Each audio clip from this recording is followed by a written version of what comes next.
Baik, sebelumnya Rahayu. Perkenalkan, nama saya Ferdi Prasetyo. Di sini sekarang saya akan menjelaskan tentang guru. Baik, langsung saja.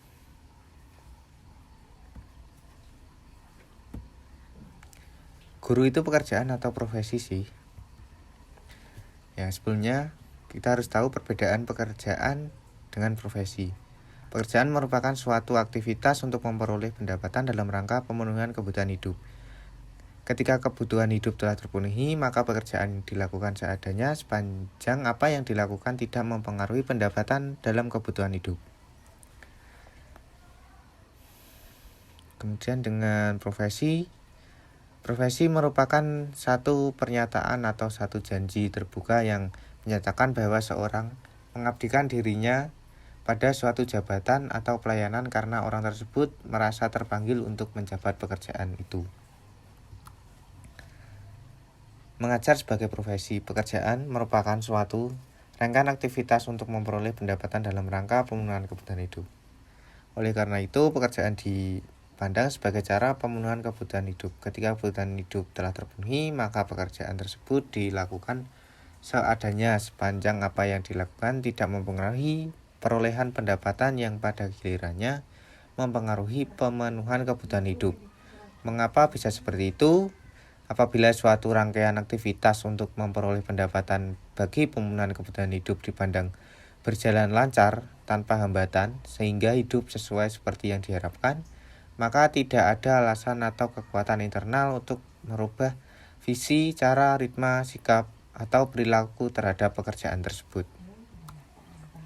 Mengajar sebagai profesi.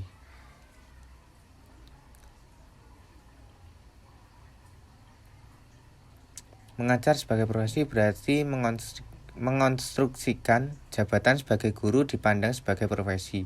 Memang tidak dipungkiri bahwa pada masa lampau, para guru, khususnya perempuan, telah ada yang melihat dan menyadari bahwa pekerjaan mereka sebagai guru merupakan suatu profesi.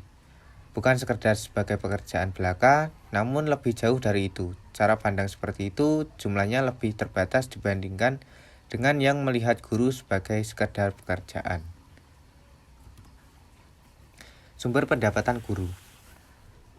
Suatu jabatan dikatakan bisa memenuhi unsur profesi, salah satunya adalah apabila yang dilakukan karena menjaga sumber pendapatan utama bagi pemenuhan kebutuhan hidup.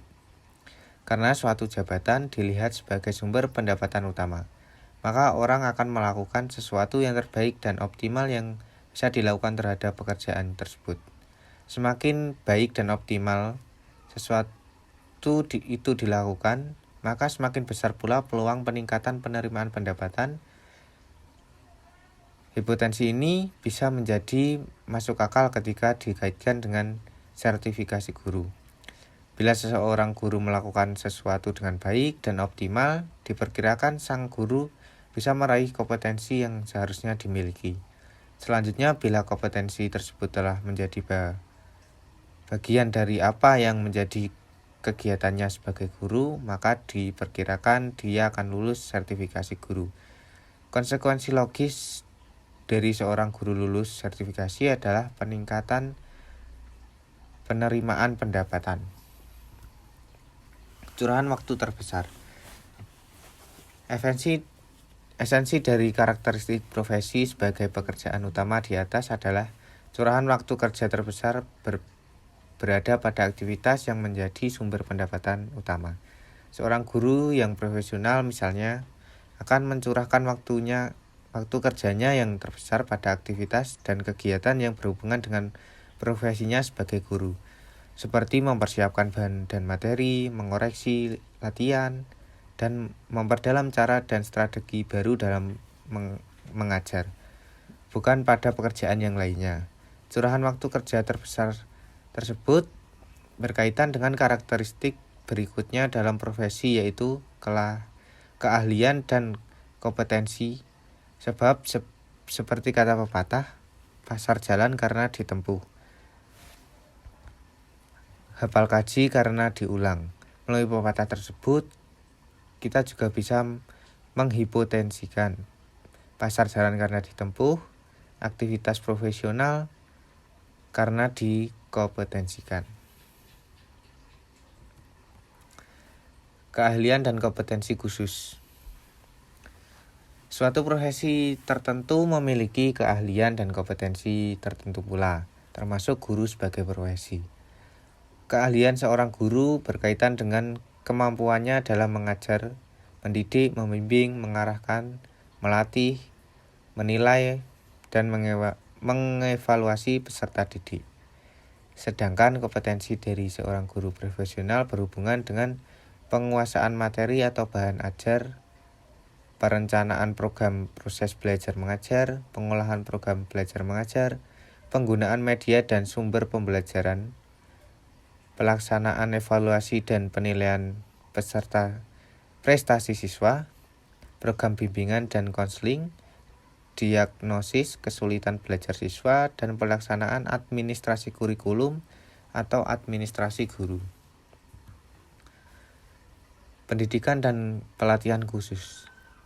Untuk mendapatkan keahlian dan kompetensi khusus dari suatu profesi diperlukan pula suatu pendidikan dan pelatihan khusus pula. Seorang yang ingin menjadi apoteker, suatu profesi yang berhubungan dengan aktivitas farmasi dan obat-obatan, maka di samping dia harus menyelesaikan pendidikan pada sarjana strata 1 atau S1 di bidang farmasi, selanjutnya dia juga harus melanjutkan pendidikan keahlian atau profesi sebagai apoteker selama paling kurang 2 semester. Demikian pula bila seseorang ingin menjadi dokter, maka selain harus menyelesaikan studi S1 pada pendidikan kedokteran, dia juga harus mengambil pendidikan keahlian dalam bidang medis sebagai dokter umum. Hal yang sama juga harus dilakukan oleh seorang guru.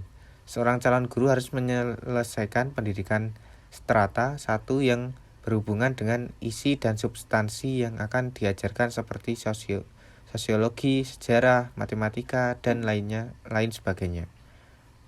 Setelah itu, dia harus mengikuti pendidikan keprofesian sebagai guru di lembaga yang direkomendasikan menurut aturan perundangan.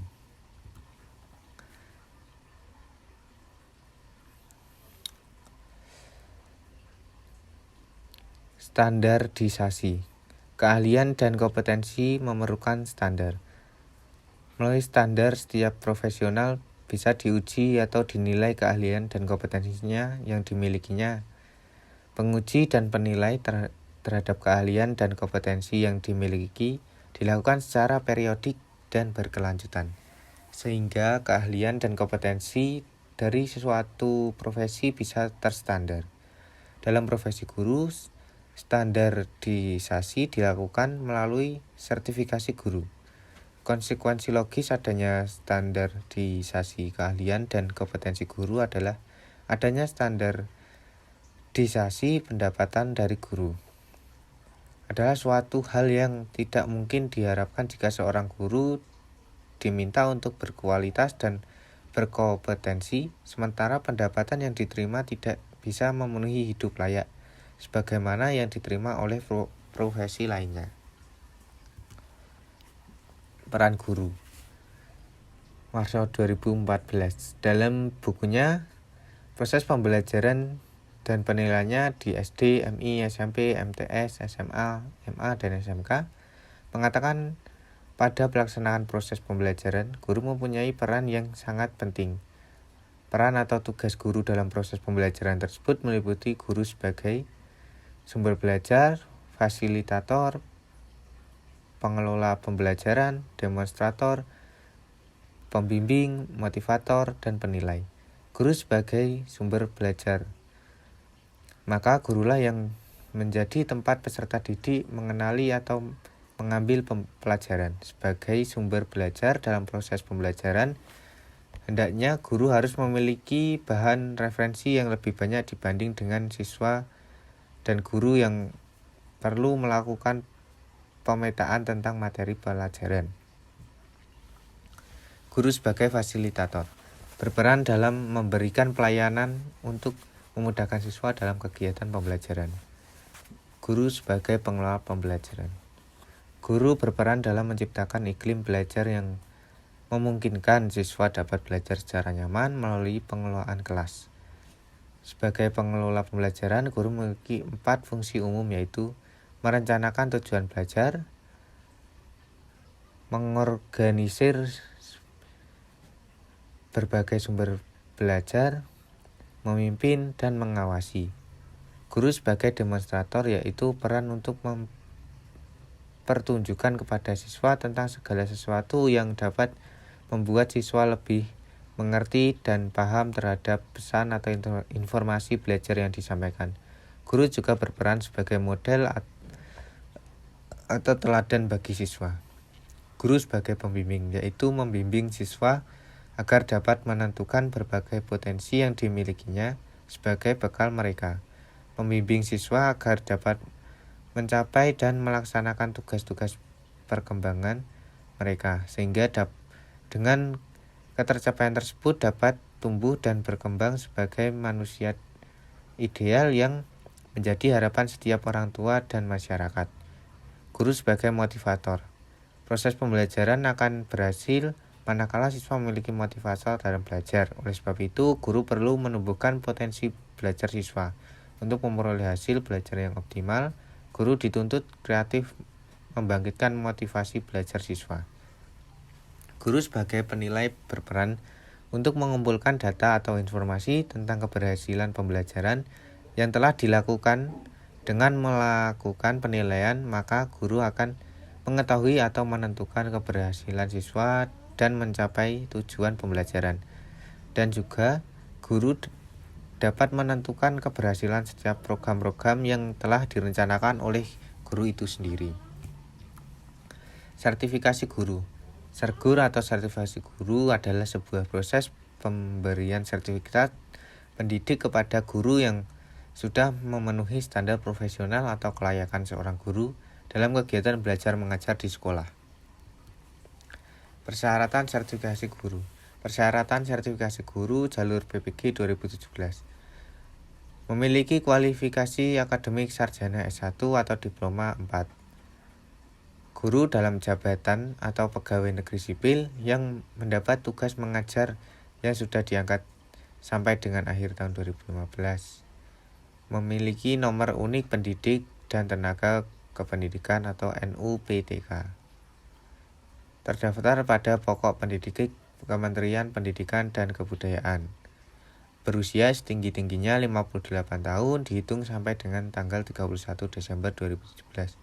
Berkualifikasi akademik sarjana atau diploma 4 yang sesuai dengan bidang studi pada PPG yang akan diikuti. Bebas nafsa, sehat jasmani dan rohani, dan berkelakuan baik. Tujuan diadakannya sertifikasi guru. Sertifikasi guru bertujuan untuk 1. Menentukan kelayakan guru dalam melaksanakan tugas sebagai agen pembelajaran dan mewujudkan tujuan pendidikan nasional. 2. Meningkatkan proses dan mutu hasil pendidik. 3. Meningkatkan martabat guru. Manfaat sertifikasi guru. Sertifikasi guru adalah proses pemberian sertifikat kepada pendidik kepada guru. Sertifikat pendidik diberikan kepada guru yang telah memenuhi standar profesional guru. Guru profesional merupakan syarat mutlak untuk menciptakan sistem dan praktik pendidikan yang berkualitas. Baik, itu yang bisa saya sampaikan mengenai tentang guru. Apabila ada salah kata, saya mohon maaf yang sebesar-besarnya. Akhir kata, terima kasih. Rahayu.